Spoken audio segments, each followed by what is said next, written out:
Huntech Pro is proudly brought to you by Treza, Magnum Archery, Orphan Weapons, Wild Dog 4x4 Accessories, Auber Halls or Taxidermy, Triple Point Outdoors, and Gun Rats.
Welcome to the first episode of Season 4. Guys, I just want to thank everybody who's been watching our episodes now for the past years, and yeah, I'm really looking forward to this awesome season again. Last year we ended off visiting the United States, so I don't know what's going to happen this year, but we're looking forward to an awesome year. We are visiting Dave Sutherland's hunting academy, and let's quickly hear what Dave has to say about his hunting academy.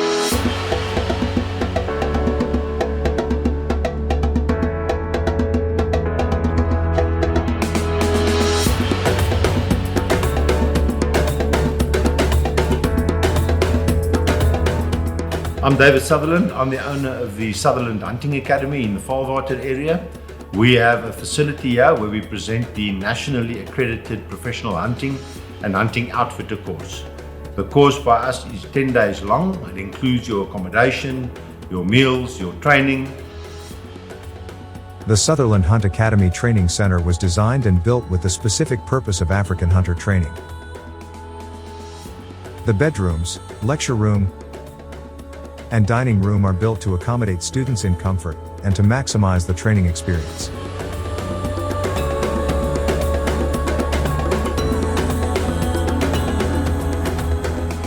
We do the Limpopo province training over here, even though we are accredited in the whole country. If you want to do any other provinces, all you have to do is the law exam. They will recognize your qualification from the academy over here. The course consists of two main components: the theory exams and the practical assessment. The theory exam can be divided into two components, namely the legal exam and the general exam. The legal exam deals with conservation laws, and the general exam consists of all aspects relating to shot placement, tracking, species identification, ballistics, trophy photography, and much more. One of the highlights of what I do is to see how the guys grow from day one. They arrive here inexperienced, they don't know how to do horn judging, they can't measure, they cannot, the many practical skills which they can't do. And then we take them through this process in the 10 days, and they actually do this. And in the beginning, it's sometimes not that easy, and then they start to achieve the success. And then it's great at the end of the course to see how the guys reach those milestones which they actually thought they would never achieve. And then the guys leave here, and it's great to see how they're going to make a success in the industry with hard work. And so yes, that is very fulfilling. Some of the big names in the industry have been here, and it's one of the parts of my job I love most. So if you're interested in doing a course with us, you can go to the website, you can have a look at the course content over there. My phone numbers are there. You are very welcome to give me a call. We can talk about it. and we will really ensure that you have an experience of a lifetime that you are here, when you're here. The 3 parts I said that your course consists of is your law exam. So tomorrow we start law. The thing about the law exam, it's not just parrot fashion learning. You've got to understand and to be able to apply the law. In other words, may my client hunt a porcupine at night with a .22 rimfire without a permit or a license? Yes, you may. You've got to ask yourself the 5 W's, the 5 W questions. And that is, who is hunting? It's the client. What is he hunting? A porcupine. When is he hunting? At night. Where is he hunting? In the veggie garden. With what is he hunting? A .22 rimfire. And now you've got to know what the law says about clients hunting, the hunting of porcupines, where are they in the law, about hunting at night, about hunting in the veggie garden, and about hunting with .22 rimfires. And in this case, it's legal. A porcupine is unlisted. Unlisted animals can be hunted at night. They can be hunted with .22 rimfires, and you only need the written permission of a landowner. You don't need a permit or a license. So it's all legal. So that is the kind of questions you're going to get in the exam. There are 30 of them. Scenario questions, there are 30 in the exam. Then it is the general exam. The general exam, some guys like it, some guys don't, is mostly a monkey puzzle or multiple choice exam. Ask you a question and answer A, B, C, or true or false. There are 2 sections in the general exam which are compulsory passes. And that is number 1, your Roland Ward and SCIs. They're going to give you 10 or 12 Roland Ward and SCIs. They'll give the animal, you've got to write down the Roland Ward and write down the SCI. So in other words, you can get 90% for your exam. If you didn't pass your Roland Wards, you fail the exam. The second compulsory pass is your species identification. Let's talk about the practicals. We'll do a lecture on shot placement. The next one is evaluation on hunting and tracking to assess your ability and your experience. And then there's speed shooting. Guys, you've got 15 seconds for 3 shots. 15 seconds is a long time. It's really a long time. So you don't need more than 15 seconds. Think of it, 5 seconds is a long time for 1 shot. So, but the guys go too quickly. The guys stand there, they're nervous, and then they stand there, 3, 2, 1, fire.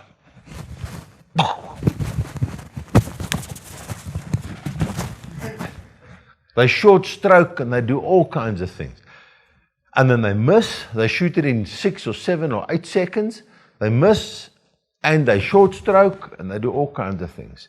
And then there's a bore sighting exercise, which we must do. The next page, photography.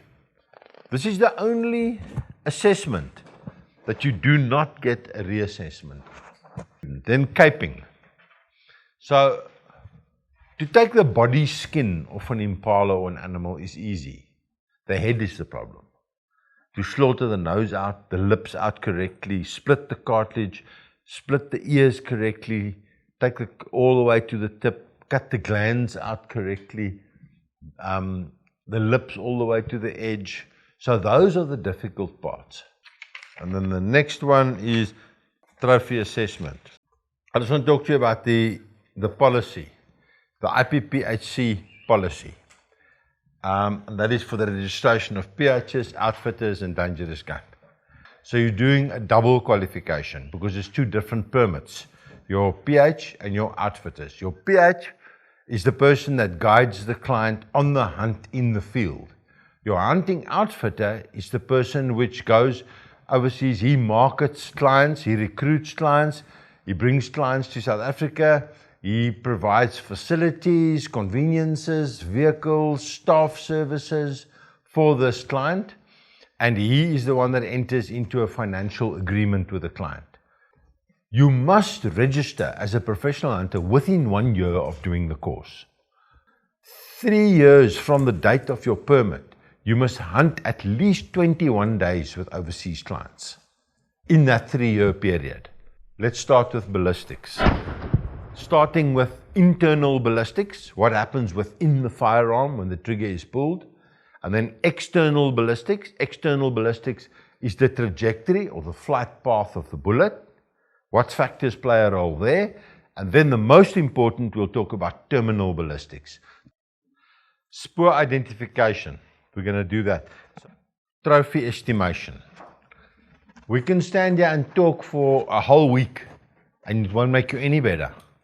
So this is about practice, practice, practice. But there are some pointers and there are some things you can look at. And so I want to discuss a little bit of the theory of trophy estimation with you before we actually go out there and do it. You guys ready? Okay. Huntech Pro is proudly sponsored by Trigger Cap, No Scent, Ultimo Group, Halberd Rifles Bullets and Innovations, G2 Shop, and Natshoe. Huntech Pro's proud media partners are Game and Hunt Magazine and Arms and Wildlife.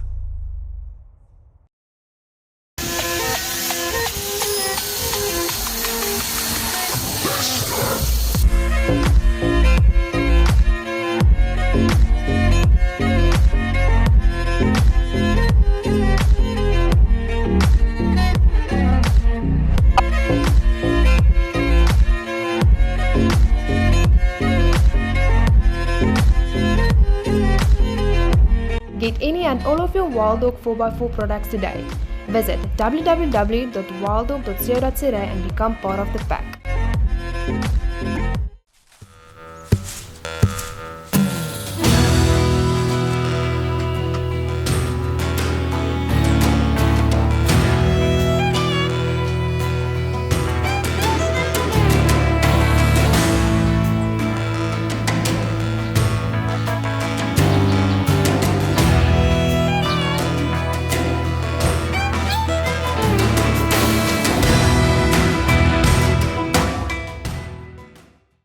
At Orpin Weapons, we have a dedicated team of professionals that are extremely passionate about firearms.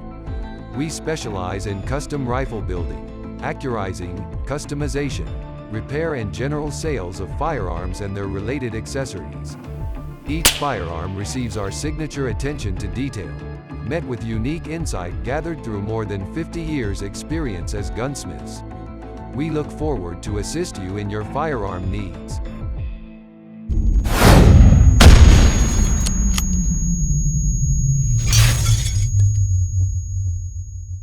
So our first practical was measuring SCI and Roland on the horns. So we had to learn how to measure blue wildebeest, buffalo, black wildebeest, impala, springbuck, and warthog. So each of them has a different way of measuring. So we had to learn how to measure an SCI and Roland. Roland Ward starts from the front with a curve line to the tip left. In the front, at the lowest point, with a curve line to the tip, and my longest horn is my measurement. SCI, you just take the circumference then left and circumference right, based on the rule, and you add those four together, and that's my SCI method. Okay. So tusks and teeth, left and right. So if I take left and I start with my Roland Ward method, you do the carding off method, so you can get a starting point. That's the most important thing. That's why I do carding off with my tusks and teeth, so I get a starting point. And I need to do that because I score fractions. Okay? So I get a starting point, and then the method is exactly the same in the front, following the outer line of my tusks to the tip. That's Roland Ward. The length of the longest tusk is then my Roland Ward method. What I then do for SCI is exactly the same.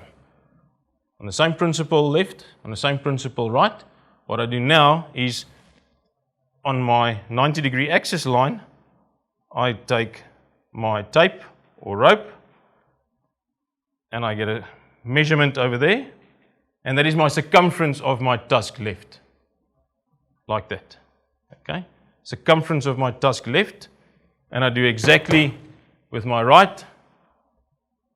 I take my tape like this, and I get a circumference of my tusk right, And now I have length left, length right, circumference left, circumference right, add the 4 together, and that is my SCI score for tusks and teeth. Warthog, bush pig, hippo.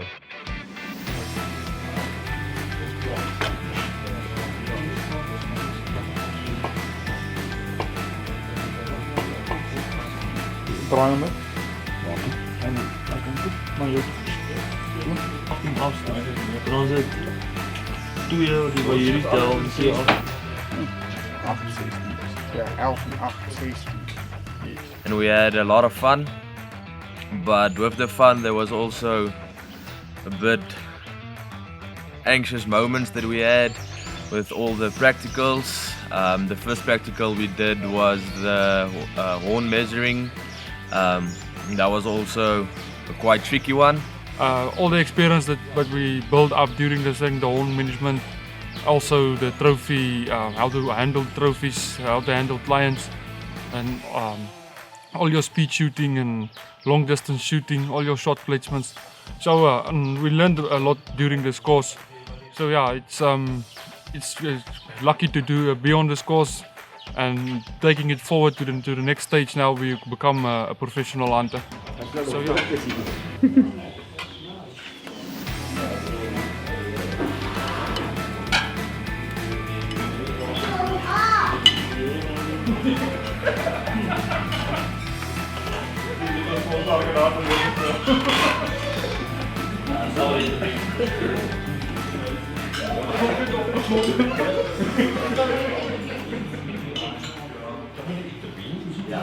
There's a lot of things that you think you know because you have been hunting a lot and you think you have a lot of experience, but actually you don't.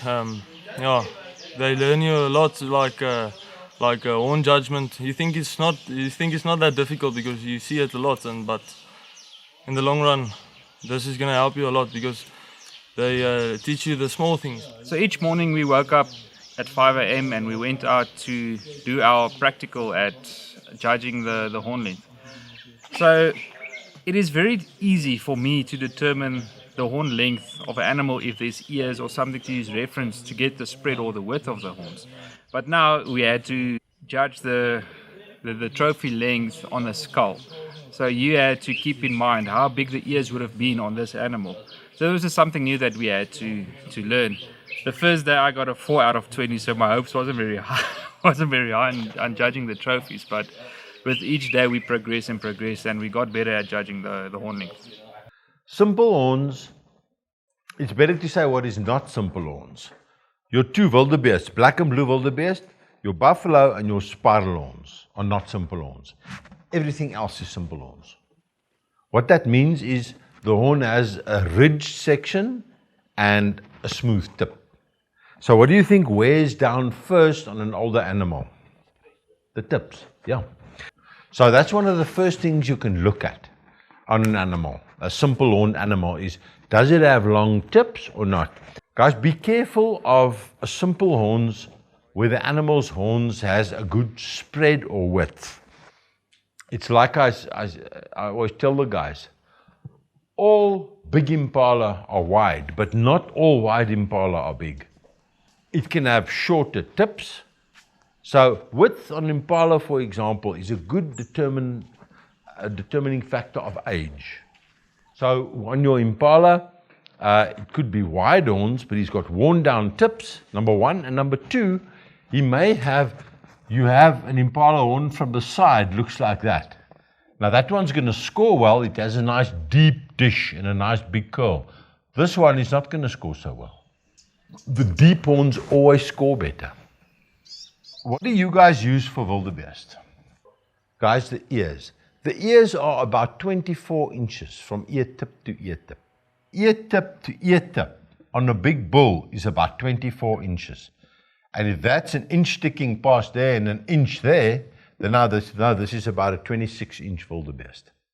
A good indicator is the tip of the ear is flush with the inside of the horn. Then it's probably a 28-inch wildebeest. The problem with this theory is that a wildebeest which is alert tends to prick his ears, like that. Then it's not 24 anymore. Be careful of that. Then you must look at other things. Look at the bases, how heavy are the bases, compare the animal with other animals in the herd. But big bulls normally stick out. In the field, we use ears. So out there, judging, you don't have ears to look at. That's what makes this exercise so difficult. You don't have ears, you don't have other animals. So I want you to use my shoulders. My shoulder from there to there is about 20 inches. What do you think is the most important factor when you estimate a kudu? Guys, and this can be very misleading. I think lots of large kudu get passed off up, which have a deep, tight curl. In other words, which are close together. And I think a lot of kudu with wide horns, with shallow curls, get overestimated and actually hunted. Because they look so nice, the depth of the curl is the biggest, and then the actual length of the horn in a direct line from there to there as well. So sometimes you just get a kudu which is genetically challenged. It has a shallow curl and it has a short horn. And then you look at 44 or less. Wide horns always look more impressive. So be careful that they don't bluff you and you overestimate wide horns. Because it's wide, it doesn't mean it's necessarily a big trophy. With the horn judging, when I arrived here, I didn't know much about how to judge a horn or a big buck. So they go in depth with you and everything just to get that little bit more experience and that extra skills you get just to judge a thing and get it correctly. So it's a very high expectation. It's a nice outing to come and see all the new stuff that you didn't know about that's going on under the covers. With all the guidance and stuff that Dave and Chris gives you, it's quite difficult not to learn something. You can think you know a lot, but I can almost guarantee you're going to learn something here. A deer's nose is 1,000 times more powerful than the human nose. That means he will smell you way before you ever see him. No Scent is a 3-phase scent elimination system that destroys 100% of human odor. Our revolutionary enzyme formula works by fully encapsulating and by attacking and eliminating human odor particles. Our No Scent laundry pods, hair and body wash, and field spray will take 100% of the stink out of you. No Scent. Hunt undetected. Dust-proof, crush-proof, roll off a mountain strapped to a horse-proof. Let's hope nobody else has to prove that one. They're storm-proof, trail-proof, baggage handler kryptonite. They're completely submerged until you drag your dignity back out of the river-proof. In other words, you-proof. New Vault gun cases by the proven world leader in protection. Pelican, built to protect.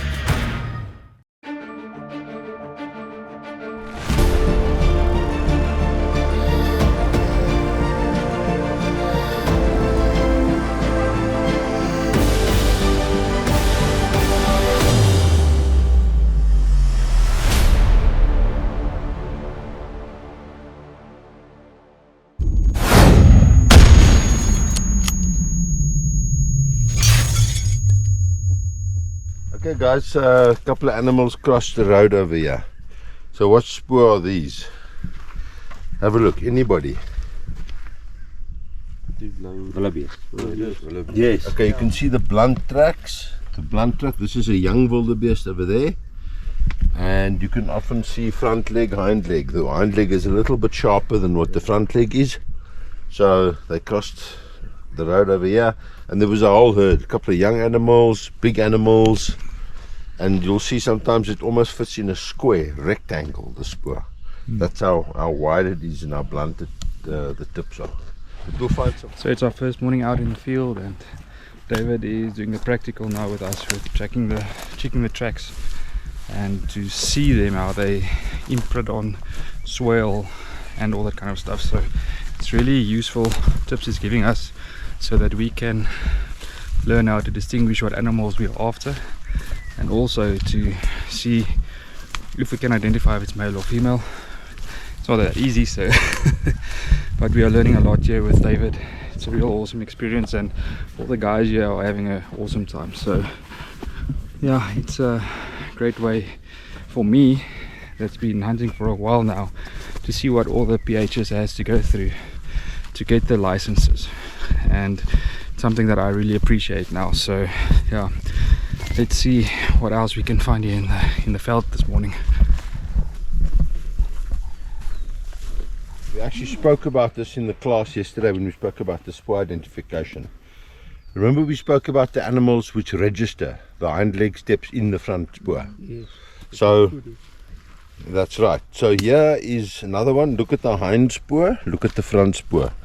You can actually see where the front spoor was. Can you see that?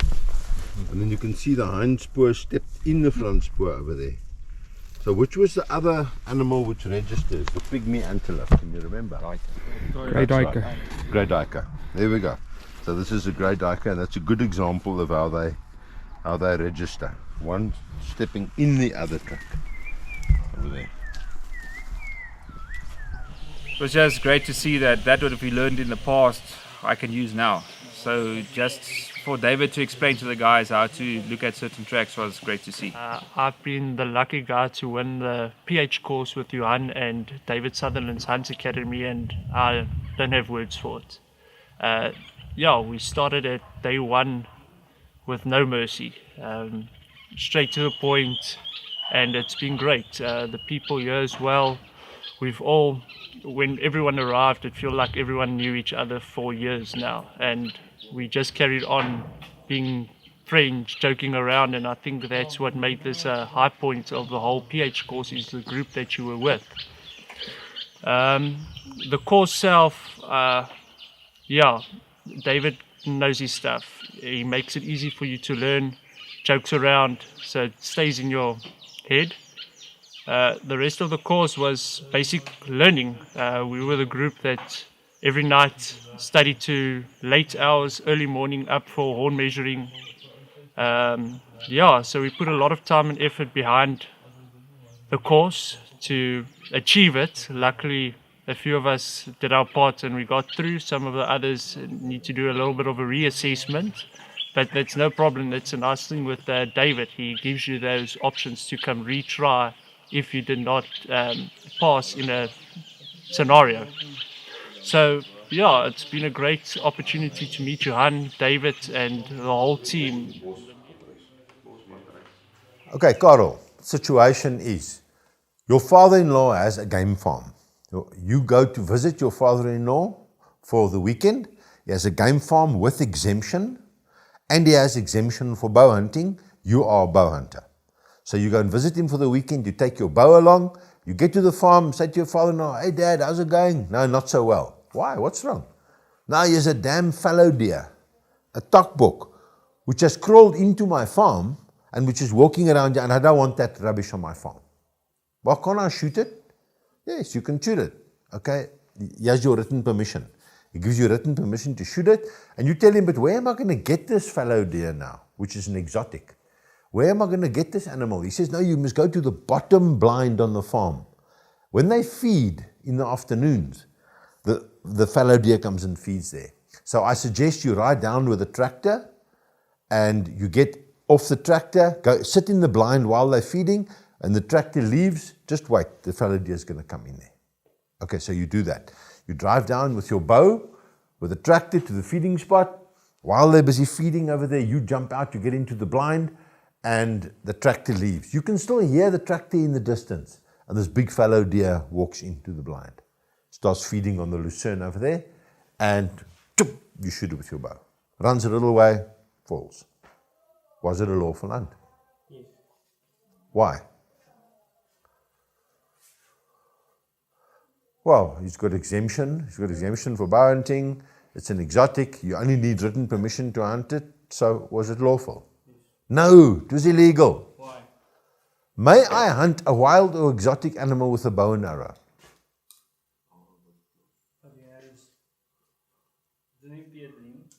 Yeah, he has an exemption permit. But do fallow deer appear on his exemption permit? Are they on his exemption? I said he just crawled in.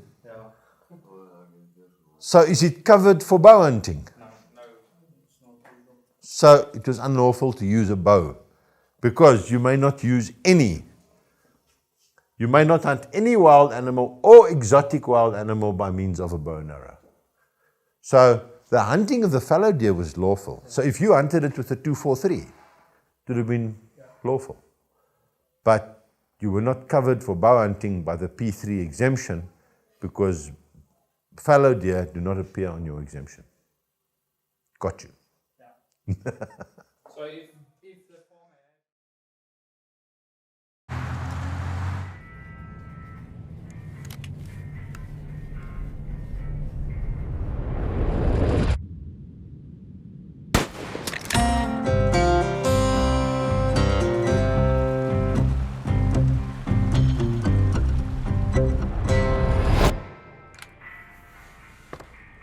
I'll take this.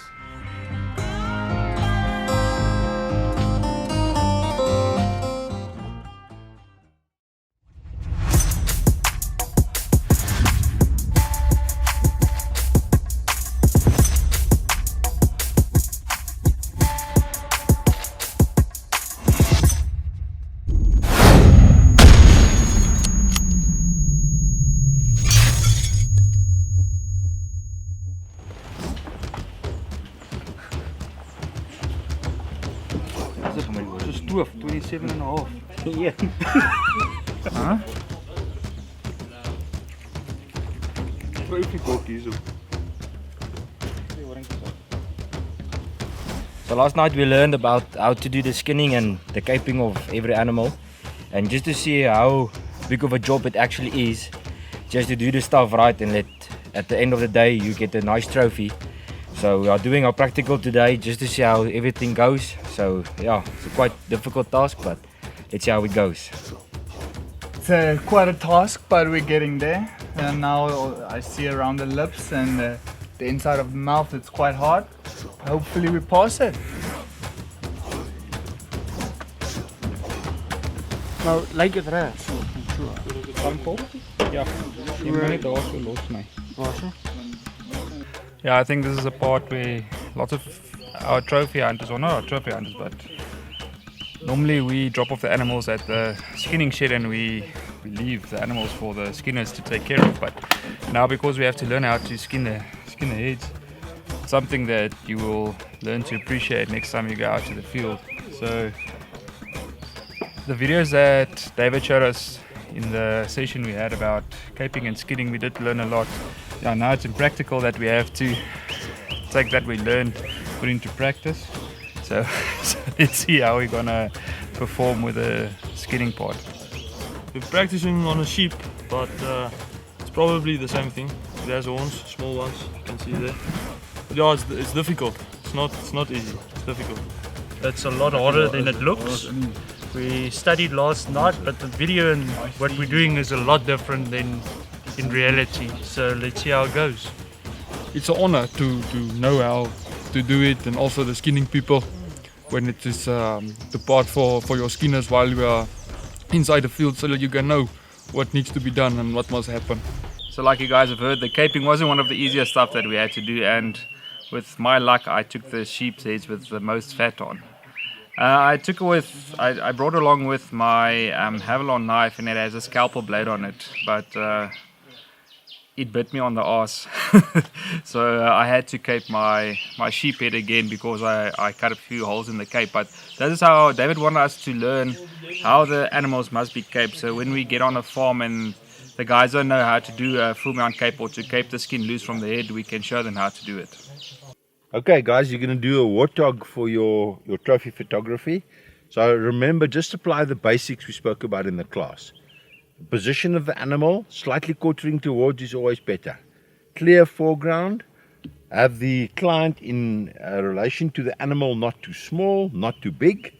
Remember to try and clear as much blood as you want or as you can. And then obviously the trophy must contrast with the background. Here we don't have black horns, so you don't need blue sky. So you want a dark background, preferably to contrast with the tusks. Try and clean the tusks up nicely so there's no blood and mud on them. And then obviously your client, have a look at the direction of the sun, the rifle. We don't want a rifle sticking up or sticking out behind the animal. Nice 45-degree angle so that we can see the telescope side on. And then with the pig is one of those animals that you can have your client sit right down, let him sit on his butt, cross his legs, looking at the camera, nice smile, nice positive picture. And if you do all these things, you do the basics we spoke about in the class, you shouldn't have a problem.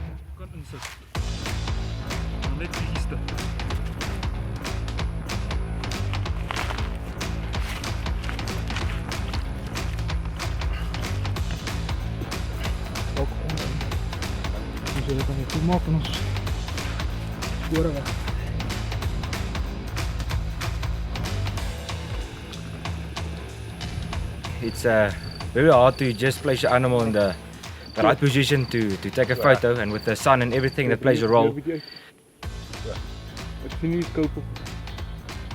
It's a kind of a challenge to take that perfect photos, but I think the photos that we did will turn out good. Beter so. Ja, gaan jullie foto's komen goed te doen. Jy moet bietjie opper gaan met die kamera. So. What we're going to do today is we're going to be doing 2 disciplines. We're going to be doing the 100 meter from the sticks. So I'm going to make you comfortable on your rifle. From the sticks, the target is up there. It's going to be this Impala, and you're going to be taking 3 shots. Okay. So the whole objective of this exercise is 3 shots from the sticks, and you need to get 7 out of 10, 70%. For all evaluations, it's 7 out of 10. So how we achieve that is, you'll see there's a number 1, number 2, and then number 3 is in this inner circle over here, which is our hot area. That's 3 points. So I normally say aim at the little white paper, okay, and then 3, 6, 9, and a grouping, 10 out of 10. If you shoot 2, 4, 6 in your lung area, also with a grouping, it's 7 out of 10. So you also achieve what you need to achieve. You only need 7 out of 10 with 3 bullets. That's what you need to achieve. 7 out of 10. There's no time limit on this exercise, gents. It is purely 3 shots on your own time from the sticks to achieve 7 out of 10.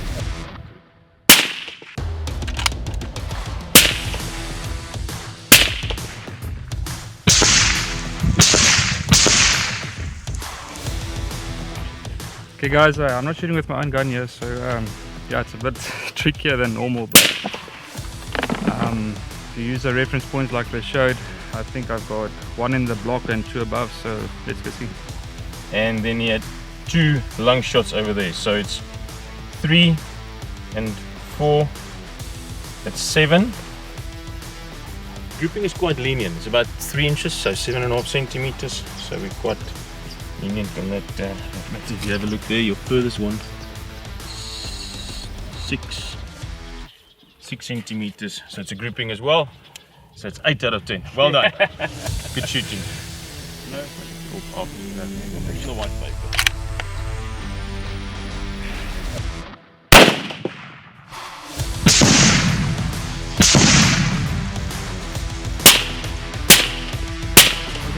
Got very good.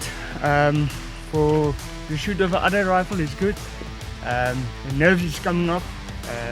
But yeah, it's, at least I'm happy with myself. I know I do my best. So let's go and see. I mean, look at that grouping, that's fantastic. So 3, 6, then you have 1 just outside the 3 area, just outside the heart, in your lung area. So it's 3, 6, and 8, and it's a grouping. It's 9 out of 10. Excellent shooting. Thank you very much. Appreciate it. Mooi, JD.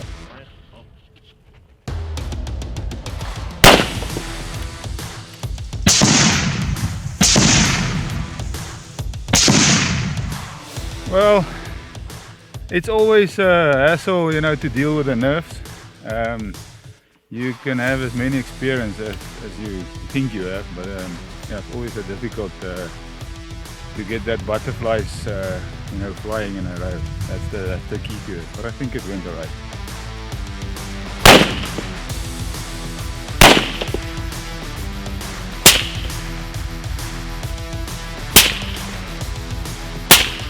Nerves, eh?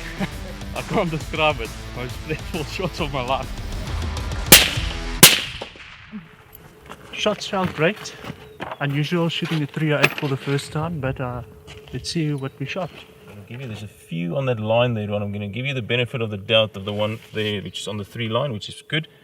So 2 hard shots, 3, 6, and 1 in the lung, 8. Well done, good shooting. Thanks very much.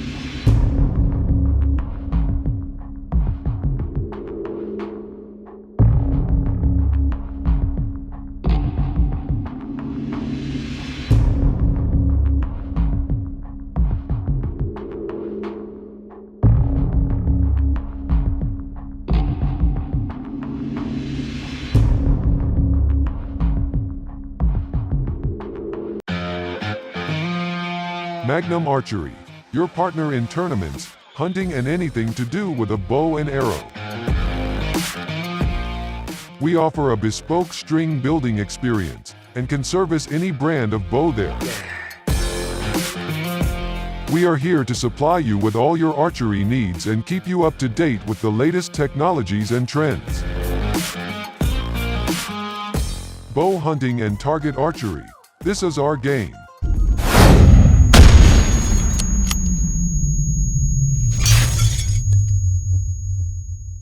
The nerves are a bit high this morning. You got a lot going on inside your mind. You know you need to get it done the first time. So yeah, it's all what you must do at this stage is focus on what you learned. Focus that you know you're the best of. You know your rifle is right. You know everything is in your sight. So yeah, let's keep it up. Just practice what you learn. That's the best advice that I can give to the guys this morning. And just to try to be calm. I know the nerves are very high this morning. We all was talking this morning, so yeah, just keep it calm, do what you need to do it the best of your abilities. So yeah, let's take it from there. Yeah guys, it doesn't matter how long we've been doing this, now it comes down to a test. So nerves are running a bit high this morning, but let's see how we're gonna do. Okay gents, now that we've finished with the long shooting and the nerves have been calmed down, we're moving over to the speed shooting discipline. This is a Plains Games PH course. Therefore we are shooting at 3 targets, 10 meters, 20 meters, 30 meters. You have 3 bullets, okay, and this is a speed shooting, so you have a time limit. Here's 15 seconds which you have, okay. So I'll be loading 3 bullets in your magazine, clean chamber, closed bolt, okay, and then you'll be loading 1, 2, 3, okay. So the black dot on your target is your point of reference, okay. Anything inside the grid is a hit, okay. On the outside of the grid in the white paper, that's a miss, okay. So a miss is a miss and a miss is a miss. There's no points over here like in the long shoot. Here's purely 3 bullets, 3 hits within 15 seconds. That's your discipline. That's what you need to achieve, okay. Guys, 15 seconds is a lot of time, to be quite honest. If you work the bolt, like what we say in our hunting language or in American language, you're not going to break this thing, okay. This is steel. Work it. If you don't work it, that's when you are going to be short stroking, okay. Short stroking is you are not working it, so therefore your case hasn't ejected. You'll be loading your second round and your case is still stuck, and then you'll be short stroking. If that happens to you, don't stop and look at me like that. You need to rectify your problem, okay. So it doesn't matter then if you shoot your 3 bullets within 40 or 50 seconds, you need to rectify your problem. You can't be in that situation and looking at your client like that. If that happens to you, you need to rectify your problem, understand what you did, rectify it, and continue shooting until you are finished with your 3 bullets, okay. Yeah.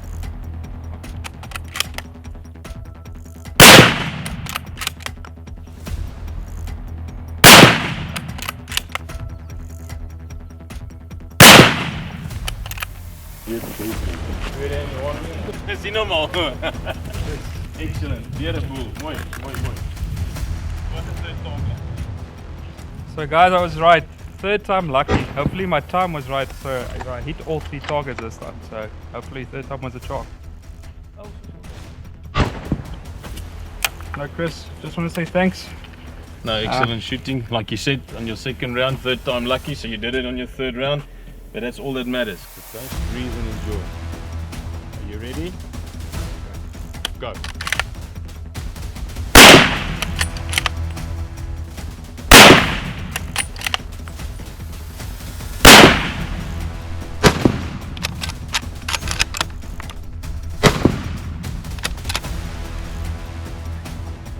Okay, breathe. You tell me when you're ready. Ready? Are you ready? Go. Go.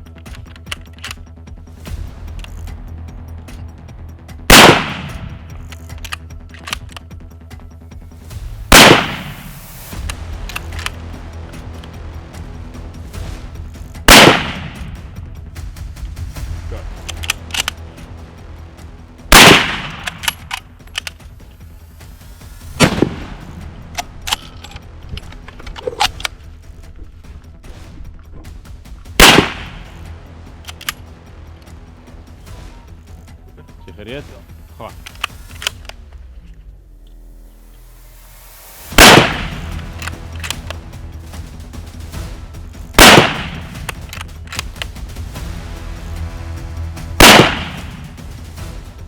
Was okay.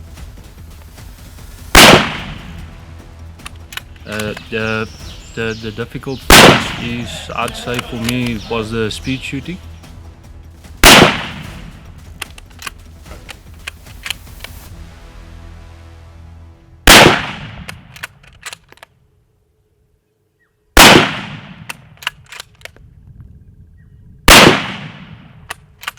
Go. It's a lot harder. It's all about stability. If you don't have stability, you can't take a shot. So let's see how the next round goes. Hopefully we get 3 out of 3. And speed shooting was a nice exercise. It shows what you're made of, and yeah, it just makes practice makes perfect. Speed shooting, you think, well, I've shot a buck and it's dead now, but if it jumps up, that extra training they give you is gonna help a lot. Yeah, and this is an amazing experience.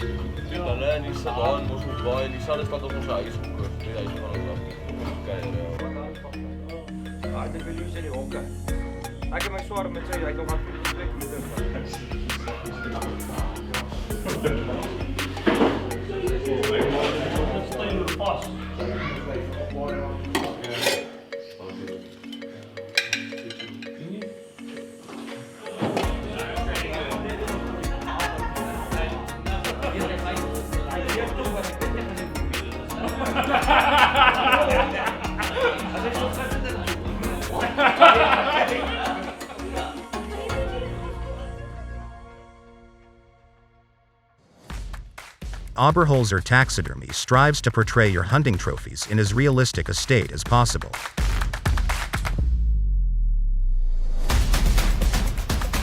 We give you a trophy that you aren't simply proud of or would like to add to your collection, but also your very own prized piece of Africa along with fond memories of our land. Hunting is an incredibly rewarding sport. Complement your prize with professional taxidermy services at Oberholzer Taxidermy.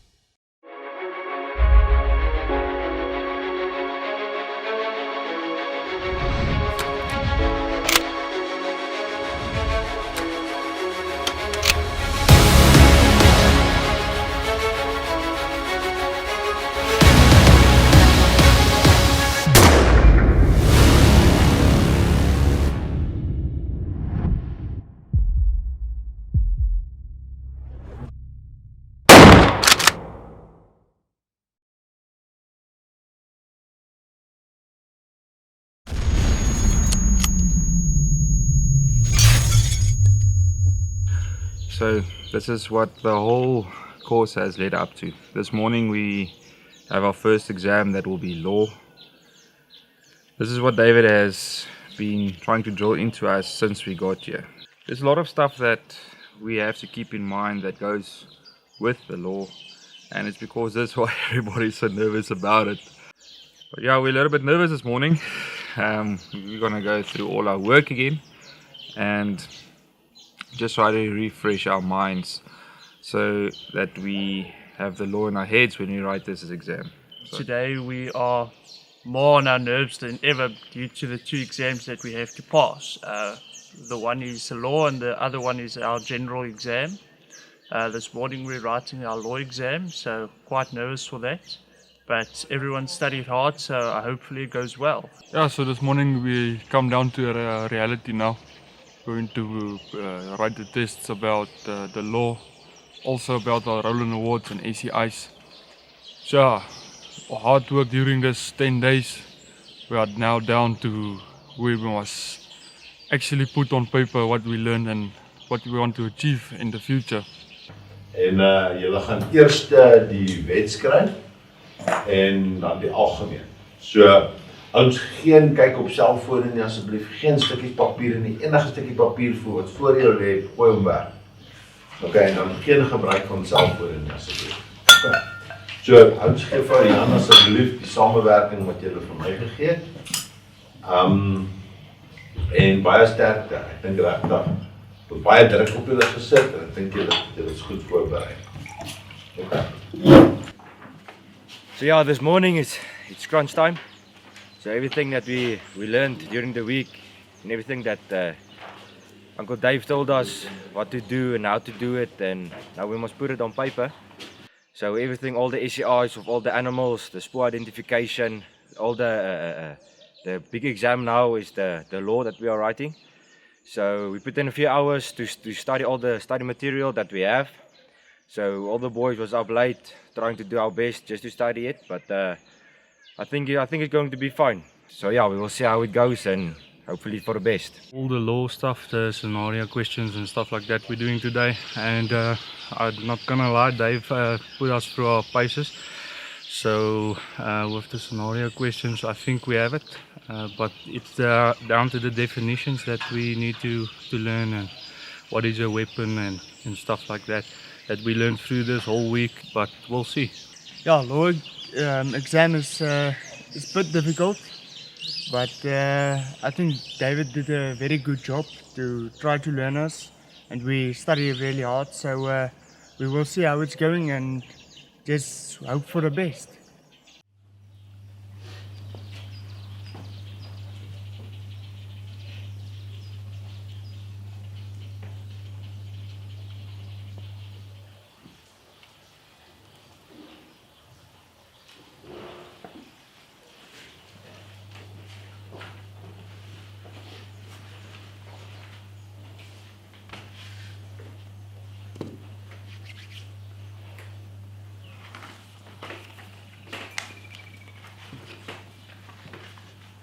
The first one we had to write was the law exam, that was 1.5 hours. And after that we had the 3-hour exam, that was a general exam.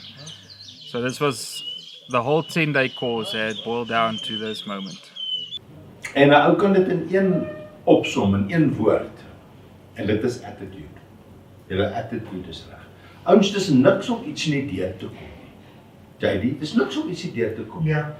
Maar jou attitude is reg. En dit is die basis van wie jy is. So dit is maklik om iets te gaan leer en dit weer te slaag. Dit kan 'n ou doen. Maar hier binne-in, wie jy is nie so maklik om te verander nie. En dit is wat saak maak. En dit is wat ek goed sien in julle ouens. Julle attitude. Elke ou wat nie iets deurgekom het nie. Ek het nie een lang gesig gesien nie, 'n dik bek gesien nie, verskonings gehoor nie, niks. Dit is ja, kom ons doen hom weer, ons sal try, ons pas hom weer. Baie manne, hulle sit hier so gisterand en hulle werk hier so en hulle gaan nie goed deur en hulle vra mekaar. Dit wys my mos wie en wat jy is. Jy gaan net nie in die kamer en slaap nie.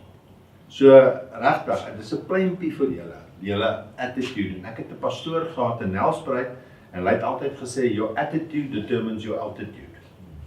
En dis 'n ware ding, hoor. So julle vlieg hoog. Julle vlieg regtig hoog in terme van julle attitude. As jy ietsie deurgekom het nie, dis niks, jy kommenteer na die tyd. En dit fyn. En maar dit wie binne in jou binnebors, dit is wie jy is. Dit maak vir my baie meer saak. So ouens, die ander ding wat ek vir julle wil noem is dat Ek weet, ek sit baie druk op hulle in die kursus en ek doen dit as prins. Maar weet jy wat, as dinge lekker is en dit gaan goed en dis, woe, dan sien jy nie waarvan is 'n ou gemaak nie. Maar as jy wil weet waarvan is 'n ou gemaak, nee, sit druk op hom. Dan spring die regte ou uit. So, wel dan, ouens, julle, ek sit julle onder druk om te sien wat is jy van gemaak. So, wel dan aan julle, baie geluk aan die ouens wat al die goed deur is.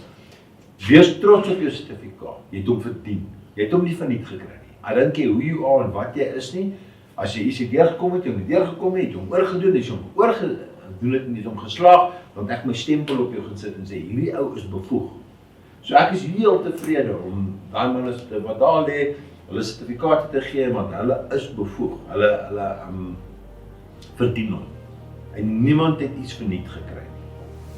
David, Jenny, Chris and the rest of the team, thank you very much for hosting us these Saints Days. You guys explain to us how we need to treat our clients. You guys open up your home for us to learn the most important stuff in this industry. So David, I just want to thank you again for giving Huntech this opportunity to come and film this episode with you guys. Thank you again for sharing your knowledge through the years that you have gained with us so we can use it in the future. Thanks again. Thanks to everyone that made this possible, David, Johan, the guys here on the course as well. It's been absolutely great. Thanks a lot for David Sutherland and Chris and everybody that's involved here. They have a big thing going on here. Just want to thank Dave and Chris and the whole team here. I think they exceeded everybody's expectations here. Thank you to Uncle Dave and the whole team here for their hospitality and the great food we had and everything they did for us, and we learned a lot from him and everybody here, and it was a very nice experience to be here. From my side, I want to thank Sutherland's Hunting Academy for this opportunity that they give people here to come and study and learn the fields and all the sport identifications and shot placements. So you must know what to do, when to do what.